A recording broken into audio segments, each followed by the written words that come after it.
Okay, so it is time for us to start.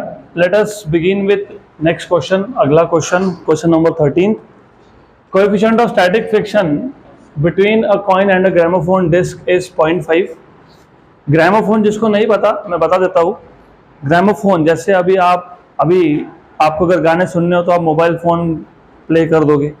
उससे पहले CD था, उससे पहले कैसेट्स थे, उससे पहले ग्रामोफोन था. ग्रामोफोन भी एक डिस्क ही था, जैसे सीडी है ना वैसा, सिर्फ वो बड़ा डिस्क होता था, बहुत बड़ा डिस्क. उसके ऊपर ऐसे एक पॉइंटर लगाते थे हम लोग. जब डिस्क घूमेगा और ये पॉइंटर टच करेगा तो उसमें से आवाज़ आएगा, उसको बोलते हो ग्रामोफोन. तो ग्रामोफोन मतलब एक डिस्क है, ये पता होना चाहिए. रेडियस ऑफ द डिस्क कितना दिया हुआ है? 8 centimetre. Initially the centre of the coin is pi centimeter away from the center of disk.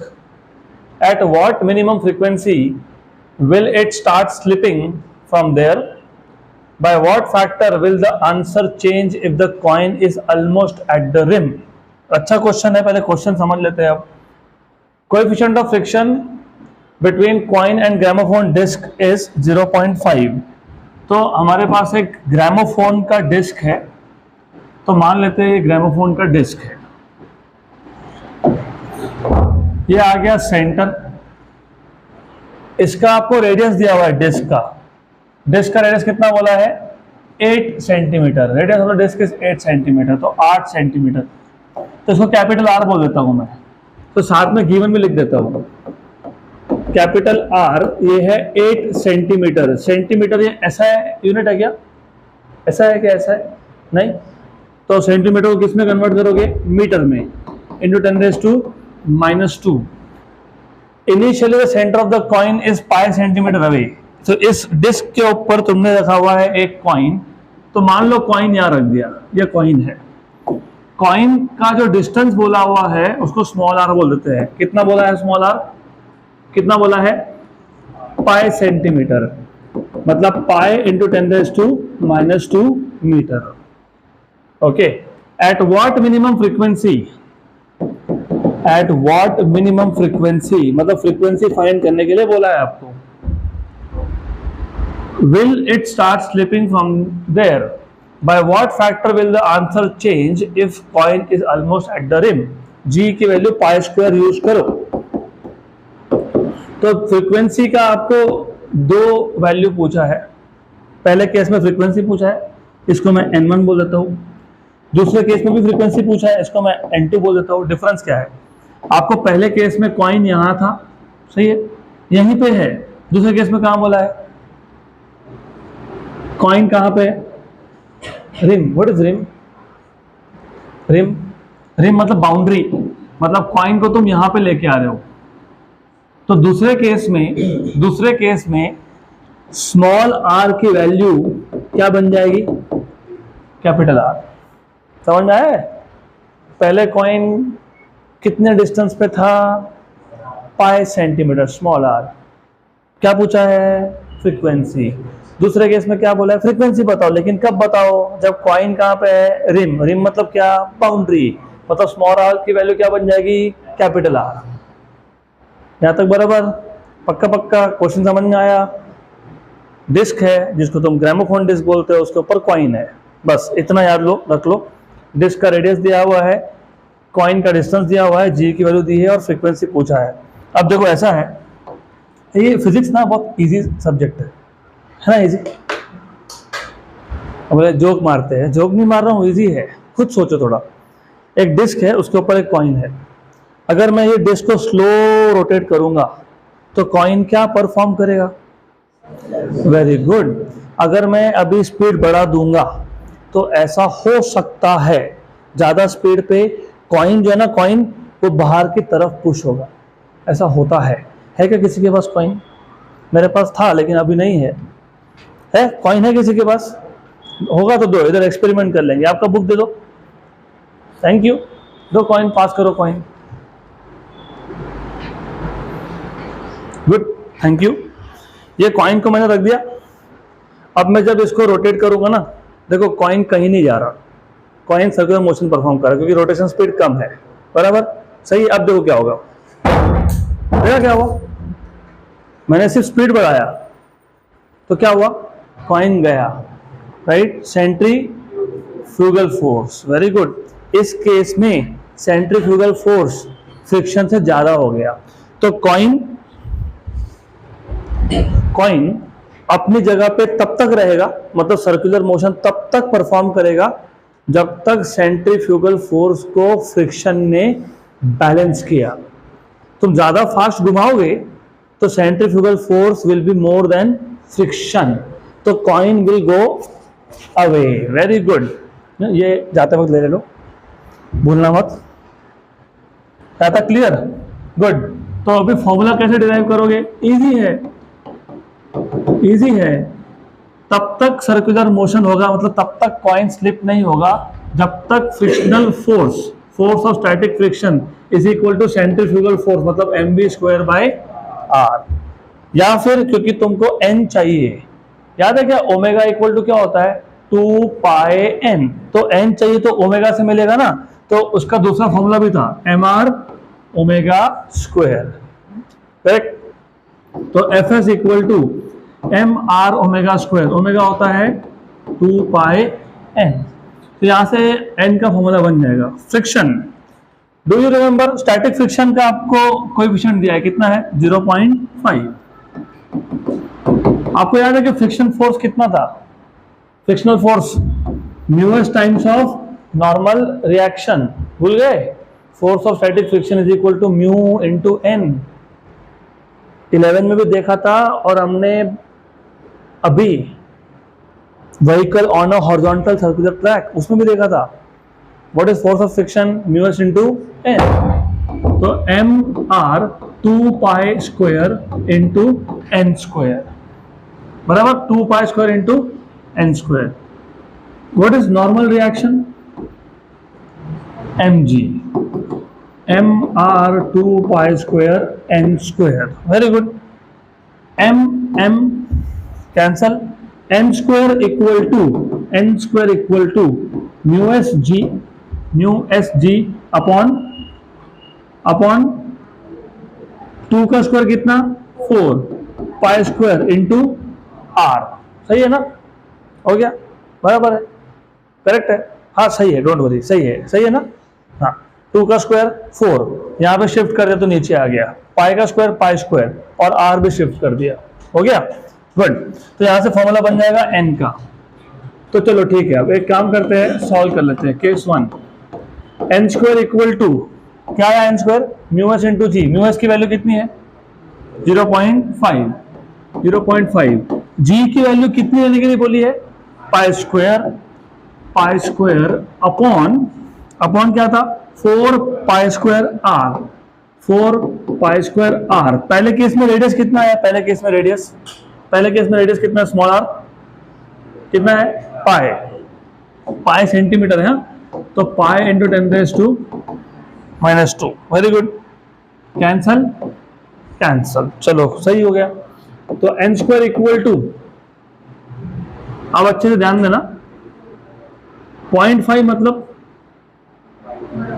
1/2, okay, into pi 10⁻² ऊपर गया तो +2, 1 एंड 25, सही है ना, हाँ बराबर है, ओके। आपको पता है 2π कितना होता है, 6.28, कितना होता है, 6.28। आपको पता है 6/4 का कितना होता है, 24, तो ये भी रफली कितना हो गया, तो n की वैल्यू कितनी आएगी, 2 हर्ट्ज। देखो तो केस 1 में आंसर क्या दिया हुआ है, 2 पॉइंट,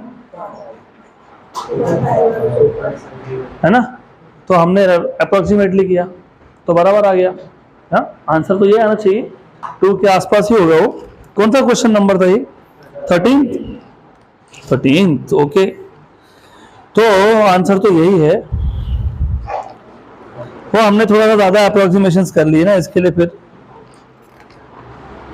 13th, ओके। 2.5 रिवोल्यूशंस पर सेकेंड, वो गलत दिख रहा है आंसर, दैट इज करेक्ट, तो ठीक है, 2 के आसपास आ गया। उसके बाद केस 2 में क्या पूछा है आपको, केस 2 में क्या पूछा है,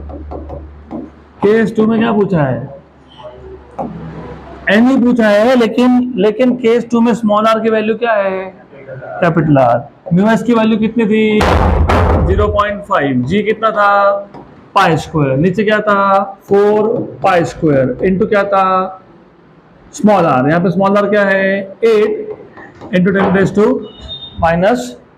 very good, pi square cancel, very good. तो एक काम करो, अब बहुत सिंपल है ये, अब एन स्क्वायर इक्वल टू ये 0.5 नीचे आ गया तो 1/2 इंटू 4 कितना हो गया 8 और 8 ये गया ऊपर, कितना हो गया 10 स्क्वायर। रूट ले लो, रूट कितना रूट,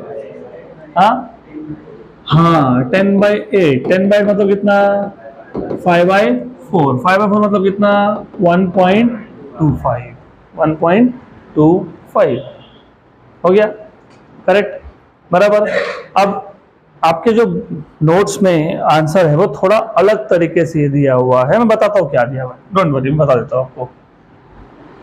आप अगर फॉर्मूला देखोगे ना, एन स्क्वायर इक्वल टू क्या था formula, mu S G upon 4 pi R square था क्या, 4 पाई स्क्वायर आर था, mu constant, G constant, 4 constant, pi constant, तो N square inversely proportional to क्या आ गया आर, ऐसे आएगा ना, इनवर्स आएगा ना, inverse mu G constant, 4 pi square constant, तो एन स्क्वायर किसको प्रोपोर्शनल आ गया 1/r को। चलो वेरी गुड। तो अगर मैं रूट ले लूं, रूट स्क्वायर रूट, तो स्क्वायर रूट लूंगा तो क्या आएगा, N is proportional to root R आएगा ऐसा, वेरी गुड।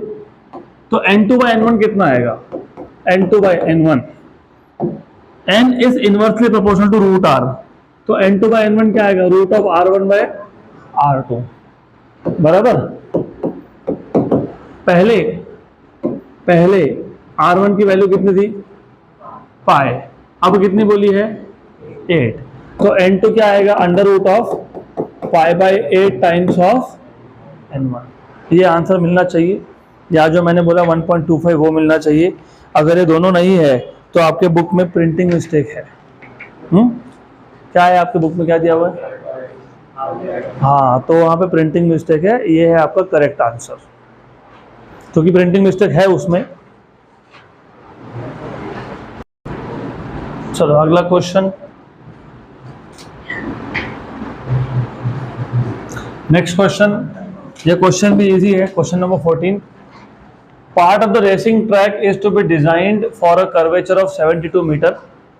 एक रेसिंग ट्रैक है, रेसिंग ट्रैक पे गाड़ी बहुत फास्ट भागती है ना, तो जब टर्न आएगा, टर्न, तो क्या करना पड़ेगा,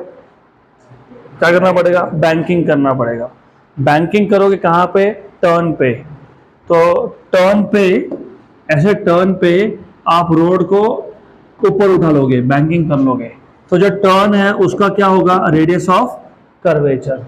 टर्न मतलब सर्कल का पार्ट, इसका क्या होता है रेडियस, और वो रेडियस की वैल्यू दी है, कितनी दी हुई है 72 मीटर। तो सबसे पहला काम होता है पैरामीटर्स को आइडेंटिफाई करना। तो जैसे ही बोला आपको कि racing track is to be design for a curvature of 72 metre, मतलब radius of curvature is 72 metre, we are not recommending the vehicle to drive faster than 216 kilometre per hour. उनका suggestion ये है कि 216 किलोमीटर पर आवर की speed से ऊपर मत जाओ। अब ऐसा है, मैंने आपको बताया था कि जब तुम बैंकिंग ऑफ रोड की बात करते हो तो 3 टाइप के स्पीड्स की बात होती है। एक था मोस्ट सेफ स्पीड, एक था लोअर स्पीड लिमिट, एक था अपर स्पीड लिमिट। ये कौन सा है, ये अपर स्पीड लिमिट नहीं है। तब मैंने तुमको बोला था कि अपर स्पीड लिमिट सिर्फ तब जब मैक्सिमम वर्ड यूज किया हो। यहाँ पे किया है कि मैक्सिमम वर्ड नहीं, तो ये मोस्ट सेफ स्पीड है। ये कौन है, मोस्ट सेफ स्पीड है, most safe speed under root of RG tan theta, तो 216 kilometre per hour. With what angle should the road be tilted, by what height will its outer edge with respect to inner edge if the track is 10 metre wide. तो पहले तो question में बोला क्या है वो समझ लो। आपको क्वेश्चन में रेडियस दिया हुआ है, आपको क्वेश्चन में मोस्ट सेफ स्पीड की वैल्यू दी हुई है। ये अपर लिमिट नहीं है, this is most safe speed. कहीं पे भी तीन तरीके होते हैं आइडेंटिफाई करने के। नंबर 1, अगर मैक्सिमम वर्ड यूज होता तो अपर स्पीड लिमिट, मिनिमम वर्ड होता तो चलो ठीक है, तुम कंफ्यूज हो, कोई बात नहीं। अपर स्पीड लिमिट हो या लोअर स्पीड लिमिट हो, उसमें फ्रिक्शन आता है, पता है कहाँ पे दिया है फ्रिक्शन? बोला पूरे क्वेश्चन में कहीं फ्रिक्शन के बारे में बोला है? तो म्यूएस को तो पता ही नहीं तुमको, तो इसलिए ऐसे केसेस में यूनिट टू रिमेंबर ये कौन है? Most safe speed. और किलोमीटर पर आवर को मीटर पर सेकेंड में कैसे कन्वर्ट करते हो? 5/18 से मल्टीप्लाई करते हो। ये आपको पता है, 1 जा और 12 जा। व्हाट इज 12 5 जा 60, तो स्पीड कितना है? 60 मीटर पर सेकेंड। फाइंड करने के लिए क्या बोला है? With what angle should the road be tilted, मतलब क्या फाइंड करना है? Angle of banking. Very good. तो जिनको नहीं याद मैं बता देता हूं, ये था रोड, टर्न पे हमने इसको ऐसा ऊपर उठा लिया, तो ये जो एंगल बना ये कौन होता है? Angle of banking. Very good. ये है रोड का विड्थ, रोड का विड्थ है ये। एक काम करते ना, रोड के विड्थ को बोलेंगे एस। आपको ये पता होना चाहिए रोड का विड्थ। आपके भी घर के बाहर जो रोड होते हैं, फिर आप बोलते हो 9 मीटर वाइड रोड है, 6 मीटर वाइड रोड है, पता है ना? पता है नॉर्मली कॉलोनीज के अंदर 6 मीटर वाइड रोड होता है, और जो डीपी रोड होता है, जैसे हमारे क्लास का बाहर का रोड है डीपी रोड, वो 9 मीटर वाइड होता है। कितना? 9 मीटर। यहाँ पे रोड का विड्थ कितना दिया हुआ है? 10। तो ये रोड का विड्थ मतलब एस। एस की वैल्यू क्या दी है? क्या दी हुई है? एस की वैल्यू 10। और पूछा क्या क्या है? Angle of banking. और दूसरा क्या पूछा है? By what height will its outer edge be. तो बाहर का मतलब आउटर एज कितना ऊपर है, मतलब क्या पूछा है? क्या पूछा है? एच। तो क्या फाइंड करोगे? एच। अब मेरे को तुम बताओ कौन सा फॉर्मूला यूज होगा मोस्ट सेफ स्पीड का? क्या था? Under root of R G tan theta. चलो वेरी गुड। दूसरा एच चाहिए, H. What is sine theta? Which side upon which side? Opposite upon S. पता है थीटा फाइंड करने वाले हो तो एच मिल जाएगा। एच क्या होगा? S sine theta. हो जाएगा क्वेश्चन सॉल्व। तो यहां से क्वेश्चन सॉल्व कर लेते हैं। पहला, v square equal to R G tan theta. tan theta equal to v square by R G. बी की वैल्यू कितनी थी? बी की वैल्यू कितनी है? 60। 60 का स्क्वायर मतलब 60 इंटू 60, ऐसा लिख सकते हैं ना? यस। आर की वैल्यू कितनी है? और जी की वैल्यू 10 मान लो। 0 0 1 जा एंड 12 जा, होता है ना ऐसा? 6 10 जा 60, 6 12 जा 72, 1 जा एंड 5 जा। तो tan थीटा कितना आ गया? 5। तो थीटा कितना आ गया? tan inverse of 5। गुड। चलो ठीक है। तो एंगल की वैल्यू कैसे फाइंड करोगे? कैसे करेंगे? मैथ्स आया तो अटक जाते हैं, ऐसा अटक के कैसे चलेगा? tan थीटा कितना आया आपका? 5। कितना आया? 5। tan थीटा होता क्या है वो बताओ? विच side upon which side? Opposite upon adjacent. तो मैं tan थीटा 5 बोल रहा हूं, तो मैं tan थीटा को 5/1 लिख सकता हूं क्या? हाँ लिख सकता हूं। तो ये क्या आ गया? ये क्या आ गया? आ गया? पक्का? श्योर? हाँ कि नहीं? गलत है, गलत। हो मैथमेटिक्स, फिजिक्स का प्रॉब्लम नहीं है आपका, मैथ्स। चलो कोई बात नहीं। अब मेरे को बताओ, ये डायग्राम देख के बताओ तुमको क्या फाइंड करना था? एच। ठीक, तो एच कैसे फाइंड करोगे बताओ? तुम्हारे पास tan थीटा की वैल्यू है, तुम एच कैसे फाइंड करोगे बताओ? What is tan theta? What is tan theta? Opposite upon adjacent. Opposite upon, ये अगर एस है तो ये कितना है? ऐसी होगा ना। अरे ये 10 मीटर लंबा रोड था, चौड़ा रोड था, इसी को ऊपर उठाया कि नहीं? तो अगर ये 10 मीटर है तो फिर ये कितना है? तो लॉजिकली सोचो ना, ये 10 मीटर था, इसी को ऊपर उठाया ना, तो ये 10 मीटर है, तो नीचे का बेस कितना है, 10 मीटर है। तो अब बताओ tan थीटा मतलब which side upon which side, opposite upon adjacent. चलो ठीक है, tan theta is equal to opposite upon adjacent. तो साइन भी यूज करना है तो कर सकते हो, कोई प्रॉब्लम नहीं है, इससे भी आएगा आंसर, हम इससे कर लेंगे। तो tan थीटा की वैल्यू कितनी आई 5, कितना आ गया 5, h अपॉन एस की वैल्यू कितनी है 10, तो हाइट कितना है 50 मीटर। देखो तो आंसर चेक करो तो आंसर क्या आ रहा है, 9.8 मीटर। और थीटा कितना आया, अरे बाप रे, फिर गलती कहाँ हुई,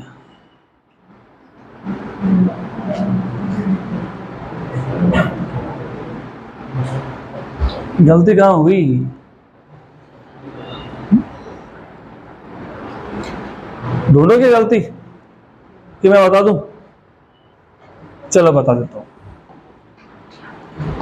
tan थीटा कितना आया, tan इनवर्स ऑफ 5। अब देखो tan इनवर्स ऑफ 5, एंगल कितना दिया है आपको आंसर में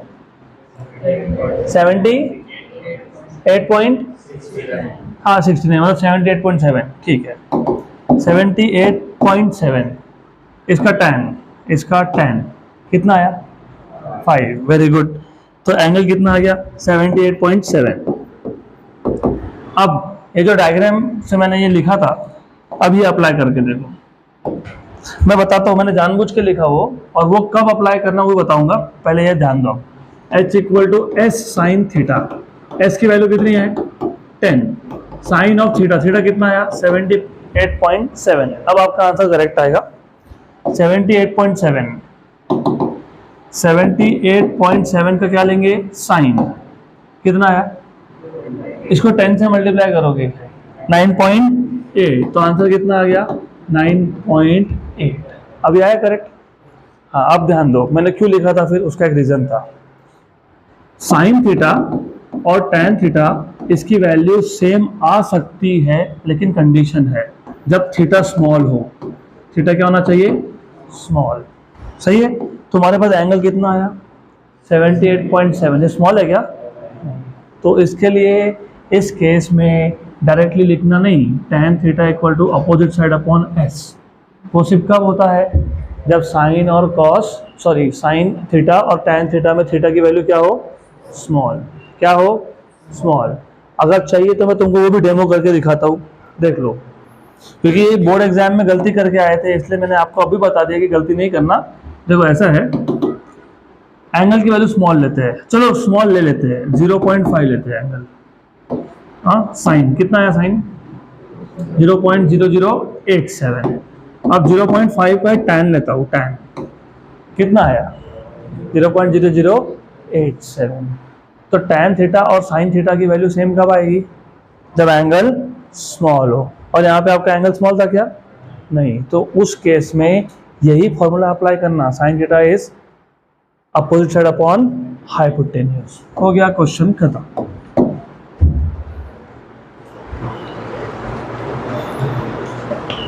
लिमिट होगा क्या, bye how much can the upper speed limit exceed in this case. तो पहले भी तुमको गिवन पैरामीटर में क्या क्या दिया वो समझ लो। नंबर 1 गिवन पैरामीटर में कोएफिशिएंट ऑफ फ्रिक्शन कितना दिया हुआ है 0.8। बाकी रेडियस कहां से लोगे, रेडियस पिछले केस से, रेडियस कितना था 72, तो यहाँ पे कितना लेंगे 72। tan थीटा कितना लेंगे 5, कहां से लेंगे, पिछले केस से, बराबर। और आपको क्या पूछा है इस केस में, क्या पूछा है आपको, will there be any lower speed limit, मतलब क्या पूछा है, minimum speed limit. By how much will can the upper speed limit exist, मतलब क्या पूछा है वी मैक्स। तो वी मैक्स और वी मीन पूछा है। तो do you remember what is the formula of v max and v min, तो बताओ, याद है तो बता दो, बताओ तो वी मिनिमम का फॉर्मूला क्या था, बताओ जल्दी से, क्या था under root of R G tan theta minus mu S upon 1 plus mu S tan theta. Very good. और वी मैक्स क्या था? वी मैक्स सेम था, सिर्फ बीच में साइन, न्यूमरेटर में पॉजिटिव, डिनोमिनेटर में नेगेटिव। Very good. तो ये याद होना चाहिए कि फॉर्मूला तो लगभग सेम ही है, सिर्फ चेंज होता है, ये ऐसा होता है। हो गया। तो वी मैक्स का फॉर्मूला, वी मिन का फॉर्मूला आ गया। आप सिर्फ वैल्यू सब्स्टिट्यूट करके सॉल्व कर लो। तो solution number 1, v min equal to under root of R. R कितना है? 72। जी की वैल्यू चलो 10 मान लेते हैं, 10 मान लो। tan थीटा कितना आया? 5। म्यू एस कितना है? 0.8 अपॉन 1 प्लस म्यू एस 0.8, और ये वैल्यू कितनी आई? 5। गुड। तो ये आ गया आपका कितना? 720। 5 में से 0.8 गया तो कितना? 4.2। 5 8 का कितना होता है? 40। तो 5 इंटू 0.8 कितना होता है? 4। 4 और 1 कितना होता है? 5। तो एक काम करना ना, ये जो 10 था ना, 10 इसको अलग ही रखना। इससे क्या होगा? 1 एंड 2 था। Very good. What is 72 into 2? 72 into 2, 72 into 2 144। 144 का रूट कितना? 12। 12 इंटू 4.2 है ना? हाँ, तो फिर बताओ।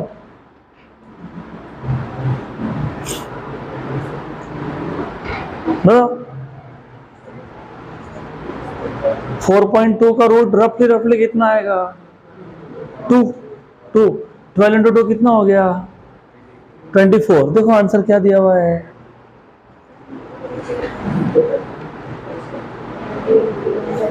कितना? 88 किलोमीटर पर आवर। ठीक है ना, हम मीटर पर सेकंड में निकाल रहे हैं ना ये।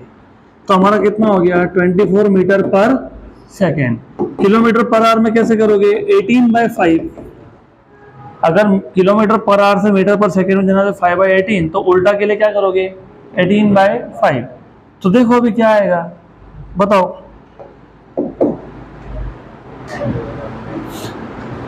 मैं ना जानबूझ के ऐसी चीजें करता रहता हूँ, मैं बताता हूँ क्यों। क्योंकि कैलकुलेशन कहाँ गया? तीनों नहीं आए। मुझे किसी ने बोला था कि कैलकुलेशन में हमको थोड़ा दिक्कत आता है, इसके लिए मैं नंबर लिख रहा हूँ। चलो यहाँ ध्यान दो। जब नीचे 5 आए तो एक ही काम करना, 2 से मल्टीप्लाई डिवाइड कर लेना। ऐसा क्यों किया? 18 इंटू 2 36। नीचे कितना आ गया? 10। 36/10 मतलब 3.6 इंटू 2 24। कितना होगा?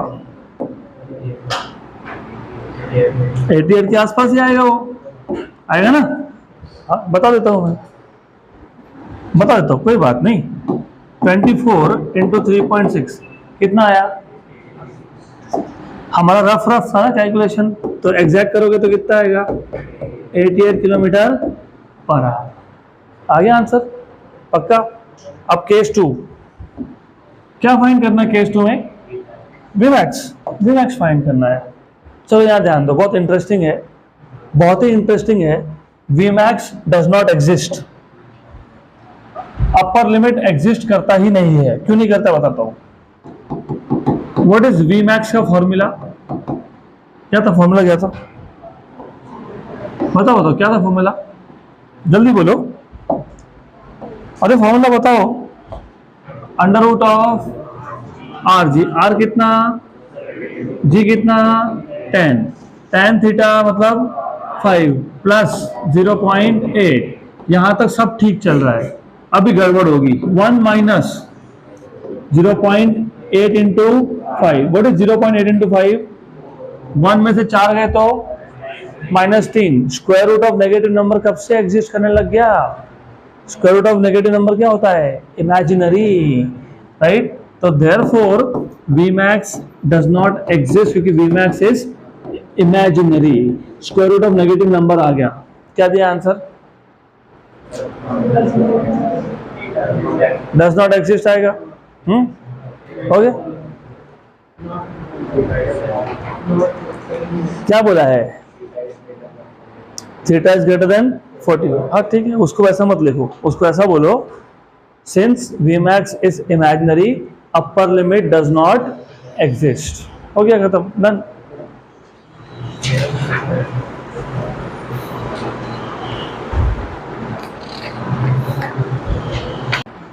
नेक्स्ट क्वेश्चन ध्यान दो यहाँ पे। During a stunt a cyclist considered to be a particle is undertaking horizontal circles inside cylindrical well of radius 6.05 metre. यहाँ तक क्वेश्चन पढ़ने के बाद तुमको क्या समझ में आ रहा है? कौन से टॉपिक का क्वेश्चन है ये? वॉल ऑफ डेथ या फिर well of death. Very good.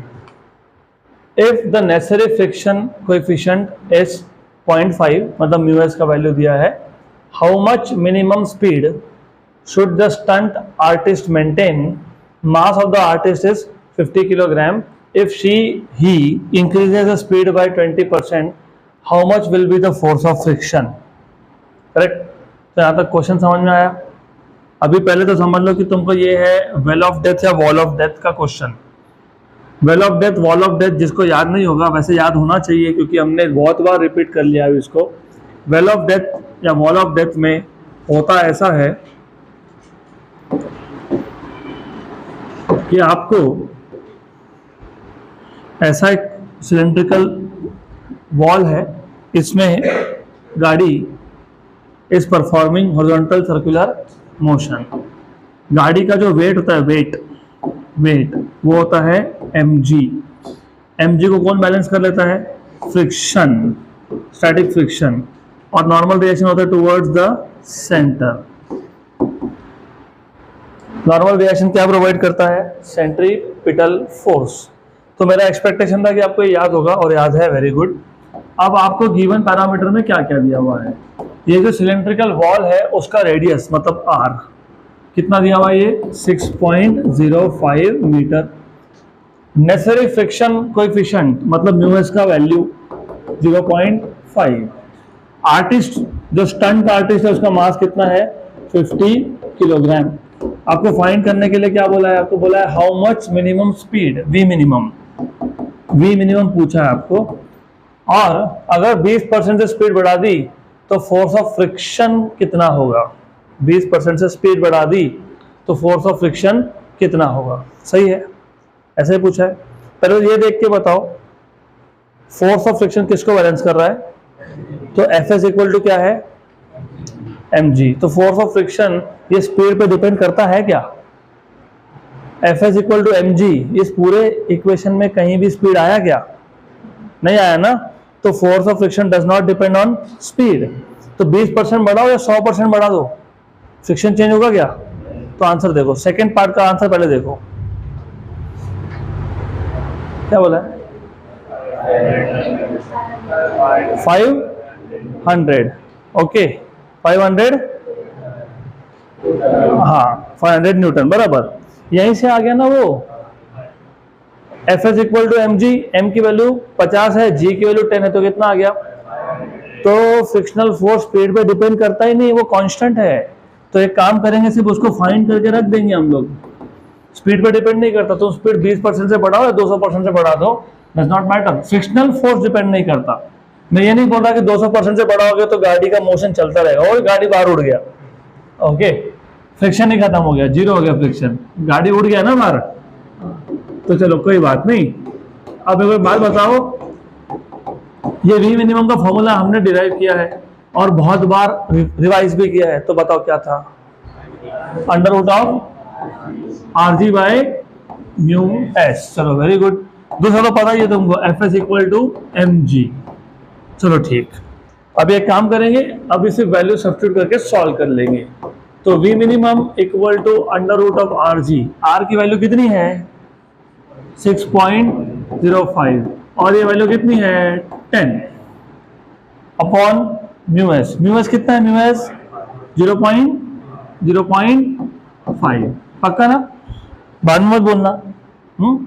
1 and 2 सा नहीं 20 था, 20 क्यों लिखा मैंने, नीचे क्या था 0.5, 0.5 मतलब 5 इंटू 10⁻⁻1, ऊपर जाके +1, 10 into 10 100, 100/5 is 20। Very good. V minimum ये 0 मतलब 20 का 10 इसको दे दो तो क्या आ गया 60.5 इंटू 2 कितना होता है 121। 121 का रूट कितना होता है, तो आंसर 11 मीटर पर देखो है ना। Okay very good. Number 2, force of static friction is equal to mg, m50 g10 मतलब 500 न्यूटन, तो वो स्पीड पर डिपेंड करता ही नहीं है। डन।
हो गया।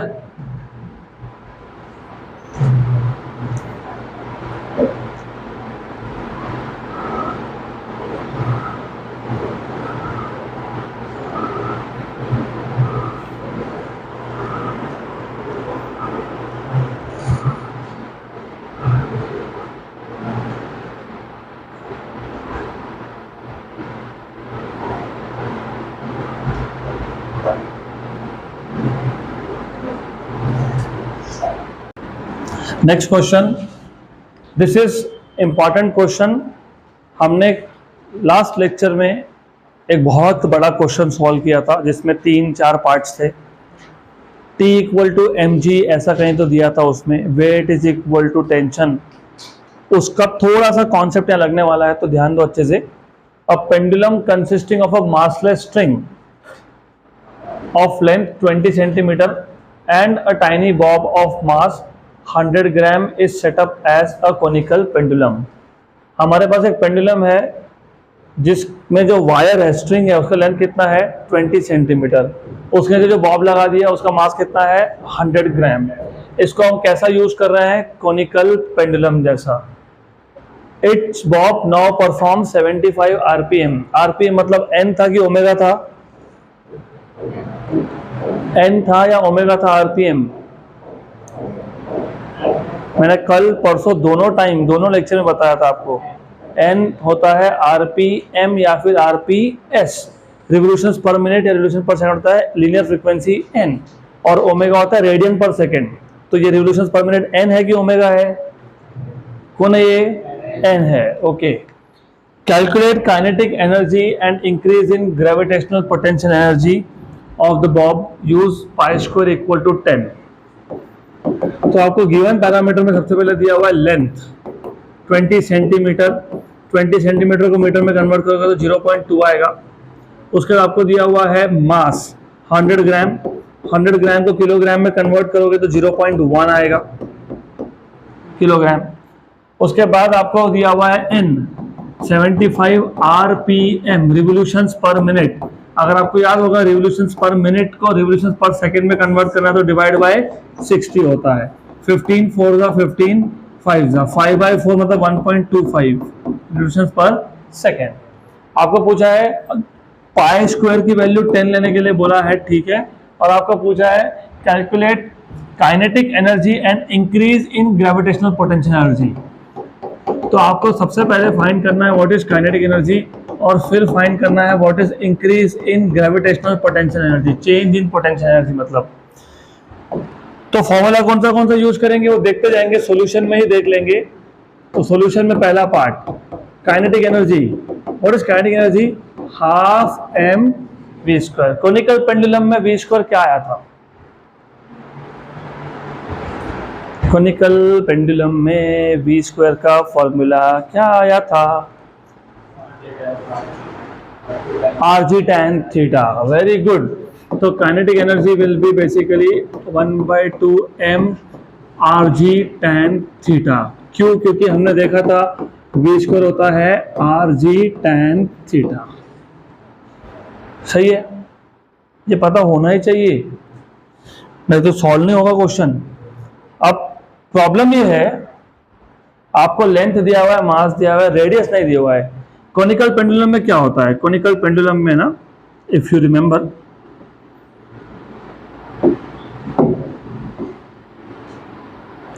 कोनिकल पेंडुलम में अगर आपको याद होगा तो, जो याद होना चाहिए आइडियली, ये है आर, ये है एल, ये है एच, ये है थीटा। तो इफ यू सी यहां से ना sine theta equal to R by L, opposite side upon hypotenuse. Sine theta आ गया तो कॉस थीटा लेते हैं। Cos theta, what is cos theta? Which side upon which side? Adjacent upon right. और यहां पे tan theta is sine upon cos, मतलब r by H. इतना तुमको पता होना चाहिए।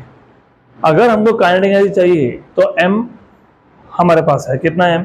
0.1। g की वैल्यू 10 या फिर 9.8, 9.8 मतलब पाई स्क्वायर। तो चलो पाई स्क्वायर, g की वैल्यू पाई स्क्वायर आ गई, 10 आ गई, m मिल गया, ये मिल गया। क्या नहीं पता? क्या नहीं पता? r और tan थीटा। तो r और tan थीटा कैसे फाइंड करोगे? वही तो पूछना था। बताओ कैसे करोगे, बताओ। r और tan थीटा कैसे आएगा?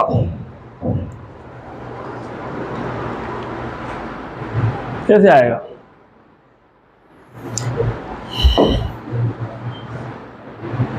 अटक गए? बहुत सिंपल सा क्वेश्चन था ये तो ठीक। अब एक काम करना, इसको फिलहाल साइड में रखना, ये हमको बाद में काम में आने वाला है। मैं अभी बताता हूँ आगे। तुमको क्या दिया हुआ था? 10। आपको पता है, पता होना चाहिए, ओमेगा इज 2 पाई n। सही है, ओमेगा इज 2 पाई n, है ना? है कि नहीं? और what is n and time period का रिलेशन? टाइम पीरियड क्या होता है? 1/n। 1/n, n कितना आया? 5/4। तो टाइम पीरियड कितना होगा? 4/5। 4/5 मतलब कितना? 0.8। तो 0.8 सेकेंड है, चलो मान लेते हैं। Do you remember what was the expression for time period in conical pendulum? नहीं याद, रिवाइज नहीं करके आए। रिवाइज नहीं करोगे तो कैसे चलेगा? Time period is 2 pi under root of L cos theta by G. तो जब तक तुम रिवाइज नहीं करोगे कुछ नहीं होगा। तो ये तुमको पता होना चाहिए। टाइम पीरियड की वैल्यू कितनी है? 4/5। और time period is 2 pi under root of L cos theta by G. 4/5 2 pi under root of L. Length कितना दिया हुआ है? 0.2 कॉस थीटा अपॉन जी की वैल्यू कितनी है? 10। 10 की वैल्यू कितनी है? Pi square. वेरी गुड, याद रखना, 1 जा एंड 2 जा, तो 2/5 equal to pi. Pi square का रूट कितना? Pi under root of 0.2 cos theta. याद तो सही है क्या? कैंसल और cancel, squaring on both sides. करो, स्क्वायर करो। 2/5 मतलब 4/, या तो एक काम कर सकते थे, 2/5 कितना होता है 0.4, 0.4 का स्क्वायर कितना होता है 0.16, 0.2 cos थीटा स्क्वायर कर लिया मैंने, you know this is 1 and this is 0.8 जा, cos थीटा की वैल्यू कितनी आ गई 0.8, अगर cos थीटा 0.8 आएगा ना तो sin थीटा 0.6 ही आएगा, करके देख लो, करो। You remember sin square theta is 1 minus cos square theta, याद है 1 minus cos square theta, cos theta कितना है उसका स्क्वायर कितना है 0.64, तो कितना आया 0.36, ये sin स्क्वायर थीटा था तो sin थीटा कितना होगा 0.6, मैं तो पहले से बोल रहा था यही आएगा। मैं बार बार बोल रहा हूं कि आपका दिक्कत मैथ्स का ज्यादा दिख रहा है मेरे को, तो थोड़ा सा मैथ्स देख लो। अभी हमको क्या चाहिए था, लेट्स नॉट डाइवर्ट, हमको क्या चाहिए था काइनेटिक एनर्जी, उसके लिए क्या चाहिए r और tan थीटा, tan थीटा तो मिल गया ना, what is tan theta sin theta by cos theta, sin theta कितना आया 0.6, cos थीटा कितना आया 0.8 मतलब 3/4, तो tan थीटा मिल गया 3/4, चलो ये भी काम हो गया।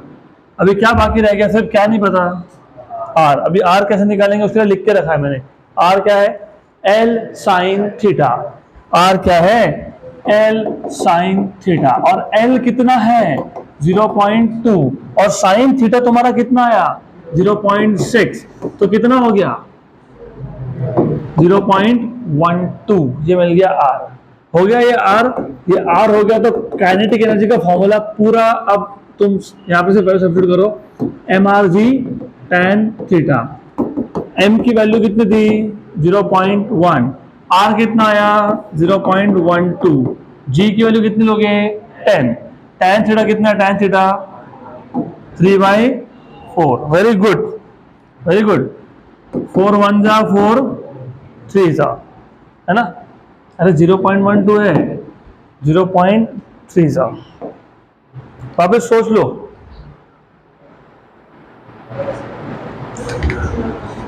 हे राम सॉरी,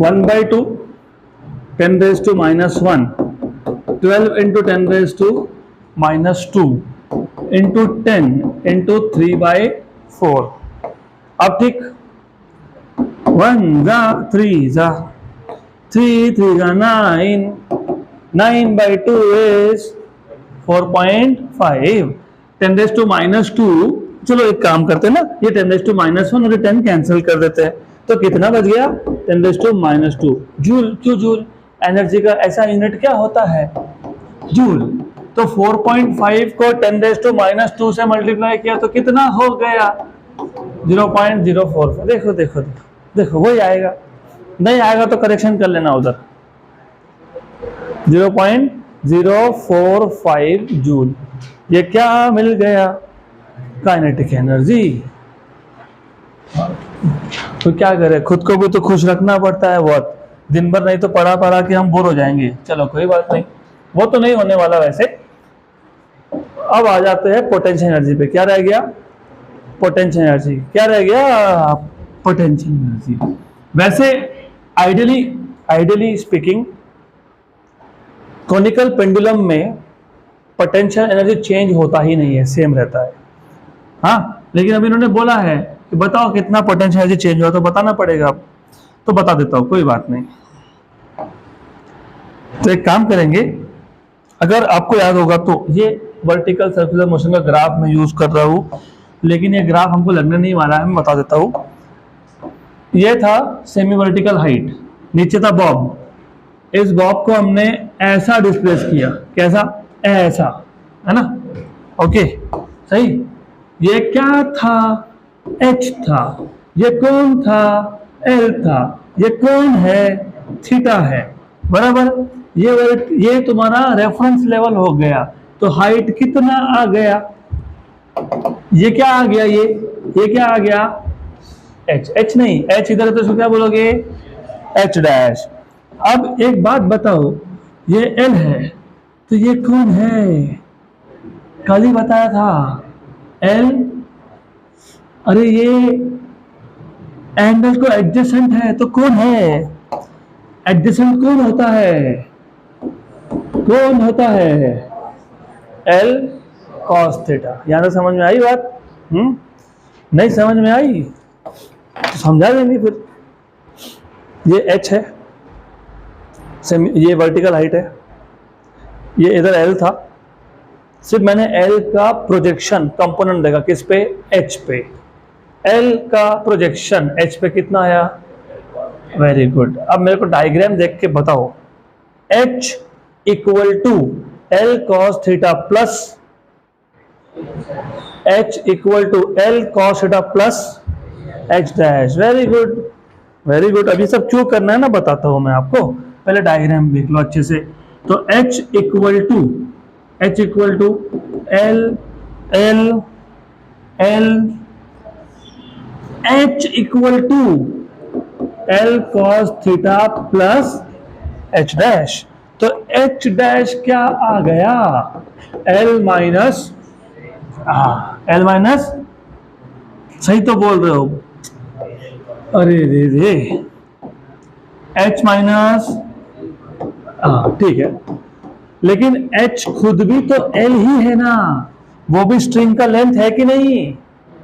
ये भी तो L है ना, रस्सी सेम है ना? हाँ, वेरी गुड। तो ये L माइनस क्या लिखोगे? L cos theta 1 minus cos theta. L की वैल्यू कितनी थी? 0.2। 0.2 cos थीटा कितना आया? 0.8। 0.8 1 में से 0.8 गया तो कितना हुआ? 0.2 0.2 कितना हो गया? 0.04। Very good. पोटेंशियल एनर्जी क्या होता है? mg h, h नहीं, इस केस में h डैश। हाइट को क्या बोला तुमने? h dash. m कितना है? 0.1। g कितना है? 10। ये कितना है? 0.10 इंटू, चलो और सिंपल करते हैं, ये कैंसिल हो गया कि नहीं? तो आंसर क्या आ गया? तो पोटेंशियल एनर्जी कितना है? कितना दिया हुआ है?